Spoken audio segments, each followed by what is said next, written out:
Hi, my name is Bob Carroll. I'm the Executive Vice President at Permanent Solutions Labor Consultants, and I'm your host for today's episode of Employee Relations Words of Wisdom. And I'm joined today by Cliff Hammond from Foster Swift, who is a partner at Foster Swift. How you doing, Cliff?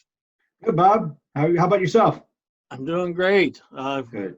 We haven't talked much for the last couple months because of first we had a virus, and then now we have some other interesting things happening, and it's good to have you back on Words of Wisdom.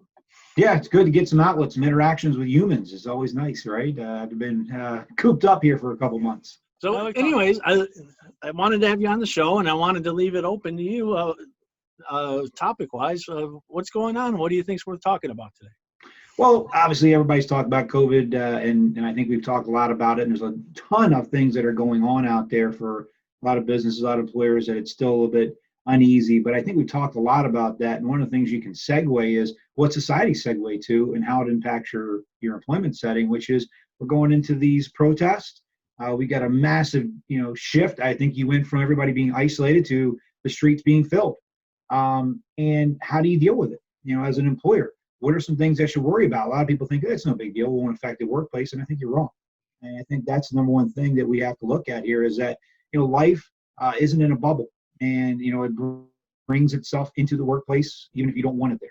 So from my perspective, I think employers have to look at a couple options, and you got to go backwards, right, to the Trump election. When Trump got voted in 2016, there was a lot of questions about, can I fire somebody because of their political beliefs, right? I mean, that was a big issue that came up around the election time. Well, I don't think things have changed. The same issues are out there now for politics, right? Just because I, as an organization or an employer, may have a political belief, if I'm a private employer, there are a lot of things I can do against an employee just because I don't agree with their politics. It's not a protected classification in every state. You got to check with your local and your state requirements to see if it's protected or not. You could have people who have different views on this side that you might be able to fire them if they're at-will employees. However, you have to be very careful. It's a little bit different than an election, though. And I think if you just look at that old idea and you look at maybe some blogs and got advice, this is different. This is about race, right?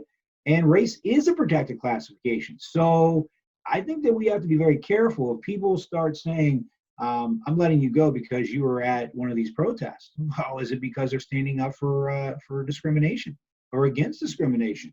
And do you, as an organization, want to deal with some sort of EEOC claim saying that? Or more importantly, the fallout, even if you're right? And I think you have to look at what the facts are, the circumstances are. But it's more than that. So let's just say you have a place that's reopening. All right, you're reopening, you're trying to put all your protocols in place, and you look at your county health department, you look at the new executive orders that are coming out. They all have some guidelines, things you want to screen your employees as they're coming back in. Your employees are worried, right? And you as an employer want to do the right thing. Well, a lot of places have rules in place that say you can only gather in so many people at a time.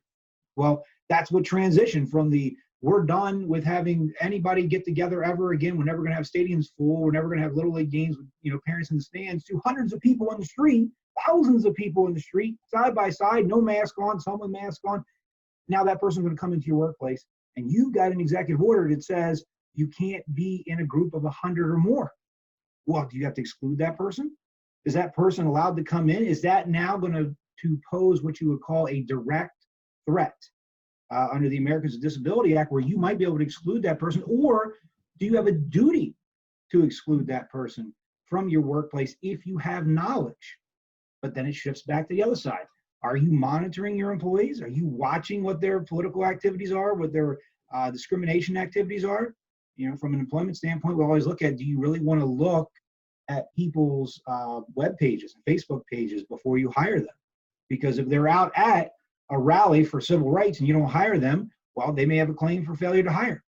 If you exclude people because they were at a rally with 100 people, but you let them go to the big birthday party for their, other people go to a birthday party for more than 100 people, or a graduation ceremony that pops up, you might have a discrimination case.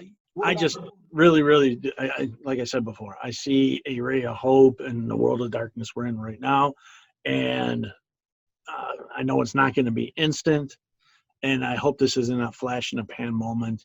And that we can make our businesses stronger. The biggest problem you've got is, I've got my opinion on safety measures. It's my opinion, right? And it doesn't matter. It doesn't matter what my opinion is, and it doesn't matter what the business owner's opinion is either.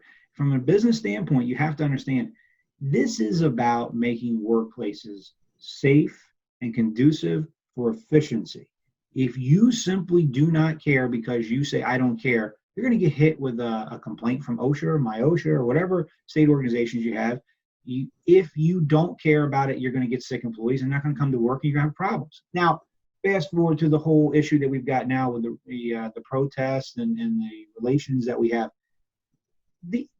From a certain standpoint, you can have a viewpoint, right? You could say the following: I agree 100%. I hope it effectuate change. I don't know exactly what everybody's definition of change in the workplace is that they're supposed to have.